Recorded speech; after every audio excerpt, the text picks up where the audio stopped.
breaking news. This is Channel 61 News at 5. Welcome to our scientific discovery of our new planet. It is called Sparkle Island because it is really sparkly and it is the coldest planet.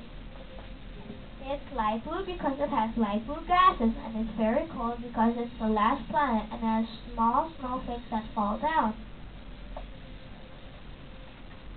It takes 588 years to orbit the sun because it's the last planet in the solar system. It has five moons. One of it is gold, another is orange, blue, purple, and white. And all of the moon shape is like a sphere. It is the last planet in the solar system. It's the coldest planet. That is why nothing lives on it, and if anything will go on it, it will freeze to death. It has no plants or trees. It has only crystals and diamonds. It is the most coldest planet in the solar system, and it has no air, and it has zero gravity.